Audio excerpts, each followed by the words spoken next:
You ever find yourself in the right place at the wrong time? Or maybe the wrong place at exactly the right moment? That's how it started for Maya Williams, just 12 years old, half asleep in the pre-dawn hours, mop in hand, wandering the back halls of high-end systems with her dad Earl. While most kids her age were busy with cartoons and cereal, Maya was watching the way a server room comes alive before sunrise, the whirring of machines more comforting to her than any bedtime story. Yeah, that's a weird childhood, but you know what I mean. It made her see things nobody else would ever notice. This particular morning, the monitor in front of her flickered, static, then darkness, then lines of code spilling across in red, like a warning. She didn't panic. She just stood there, mop abandoned, eyes narrowed.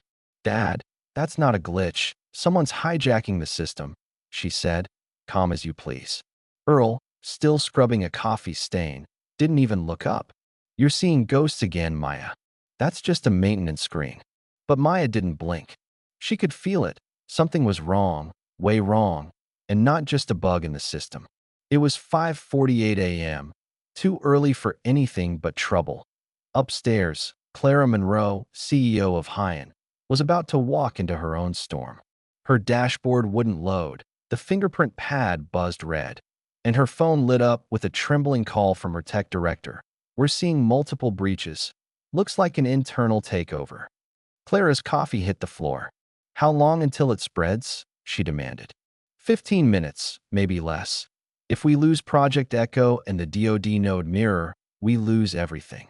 That's the moment when a 12-year-old kid became the difference between disaster and survival. Back in the server corridor, Earl finally joined his daughter at the flickering terminal, frowning at the cascade of code. You sure about this? He asked, concern fighting with disbelief. The script loops, hides, mimics diagnostics. It's not from here. It's foreign, Maya whispered, more certain than any adult in the building. Suddenly, alarms wailed. Two IT guys rounded the corner, faces white as chalk. What are you doing here? One snapped, but Maya just pointed. Check the parity logs from last night, 2:07 a.m. It's cloaked. You'll have to reverse the node path. The younger tech glanced at the logs and went pale. She's right. Get this to Miss Monroe. By 6:15, the server room was packed. Engineers, execs, security, and Maya, holding her mop bucket like a badge of quiet defiance. Clara stared at her, torn between disbelief and something like hope. Who is this? My daughter, Earl answered. Get her out of here. But the lead engineer cut in. Wait, the girl's right. She flagged the breach before any of us. If we run her trace, we might still isolate it before the backups replicate it company-wide. Clara blinked, then stepped right up to Maya. You have 60 seconds. Tell me exactly what you saw. Maya pointed, calm, steady, and explained how the hackers had slipped in with a dummy file disguised as a patch, how she'd mapped the infiltration, on a napkin, no less. Draw it again. On my glass wall, Clara said. Maya agreed, but only if her dad could stay. You should have seen that boardroom. Engineers, C-suite, everyone watching a janitor's kid draw a map that would save the company. Her lines were precise, her logic unflinching, her mind sharper than anyone twice her age. When she was done, the whole team just stared. She'd shown them the reverse tunnel, the disguised backups, the way credentials were being stolen right under their noses. How do we stop it? Clara pressed. You'll have to rebuild the admin tree from the cold backup in San Jose, Maya answered. It's clean, not even online yet. The engineers scrambled, following a 12-year-old's instructions, their own panic replaced by a kind of WAS chaos reigned upstairs. Boardrooms buzzing, legal teams whispering, Clara making desperate calls. Maya sat on a bench, eating a granola bar, her father trembling with nerves. Suddenly, the lead tech came running. We need her upstairs. She's the only one who understands the route. Earl protested, but Clara promised she'll be safe. And if she pulls this off, she won't just be the janitor's daughter anymore. So there she was, Maya, sitting at a terminal in the emergency control suite, 3 engineers hovering like anxious crows. When her fingers hit the keys, Silence fell. She worked methodically, tunneling into the legacy shell, then shut down all local bridges now. Alarms faded, monitors cleared, and the threat was severed. The adults cheered, but Maya just turned to her dad. Can we go home now? Clara stepped in, looked Maya up and down, and said, would you like to come back tomorrow? Not to clean, to learn. We could use a mind like yours. Maya asked, can my dad come too? Clara smiled. He'll be on payroll with a new title, Senior Facility Supervisor. Earl nearly dropped his clipboard. The news spread through Sloan Tech's halls like wildfire. A janitor's daughter, in battered sneakers and a shy smile, had outmaneuvered a cyber attack that could have crippled the company. Now people looked at her differently, not just curious but respectful, like they were seeing her for the first time. Clara set up a mentorship program, quiet, no press, just Maya and the security team, and of course, her dad. On her first day, Maya's name was printed on her badge, Junior Systems Advisor. She passed through the lobby, nervous, but determined that IT didn't take long for people to notice she wasn't just a fluke. Julian Marks, Senior Cyber Defense, caught her mapping a network loop no one else could fix. You're right, we've been getting latency spikes there for weeks, he admitted, inviting her to strategy meetings.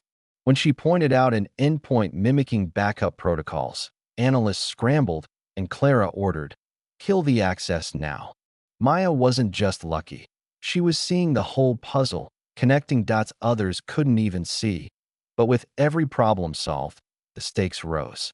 Everett Kane, ex-FBI, joined the team to hunt down whoever was behind the breach. He spotted Maya's instincts immediately. You've got a mind like a trapdoor, he joked, and she just shrugged.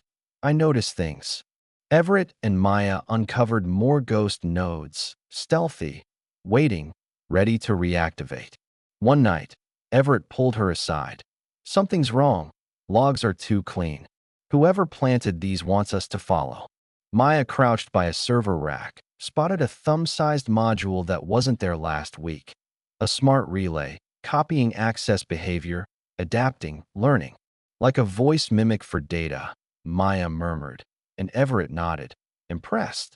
Then, just as everyone thought they'd beaten the breach, an alert came in. Financial servers were trying to reauthorize wire access. Angela from finance said, I didn't request that, but it was coming from her credentials. Maya traced the signal, 12-second lag, again, and tracked it to an underground pod 4B. She used her music flash drive to spoof the right timestamp, popped the lock, and inside, found the terminal copying not just money, but identities, behavioral patterns, whole profiles, an attempted digital hijacking. It wasn't just theft. It was an attempt to clone the company and run it from the shadows. That IT turned out the traitor was Mason Trent, head of internal IT, trusted, respected, invisible until Maya's mirror firewall broke his loop. Clara, Maya, and the team pieced together how he'd planned to destabilize Sloan and sell it out from under them, using algorithms and shell companies. But Maya's attention to patterns, her refusal to look only where everyone else looked, stopped him cold. The fallout was heavy. The company shut down every system Mason had touched, legal cases mounted, and yet, through it all, Maya stayed steady, quietly sketching out her thoughts, learning that sometimes the people you have to understand aren't machines, but the adults who build them. She realized she was shaping things now, not just reacting. When the dust settled, Lieutenant Colonel Ryland from the Cyber Threat Response Unit showed up. Military, serious, impressed. We believe this was a test run, he told Maya. Whoever did this may be trying again, somewhere bigger. We could use your help. Maya blinked, stunned, but realized her voice mattered. Clara smiled at her. You see what others don't. You're not alone anymore. At the ceremony, as sunlight flooded the atrium, Clara spoke to a crowd of staff, city officials, and Maya's own principal. We owe a great deal to Maya Williams for seeing what others didn't and reminding us that no act of integrity is ever small. When Maya spoke, her voice was small but clear. Sometimes the world doesn't ask if you're ready.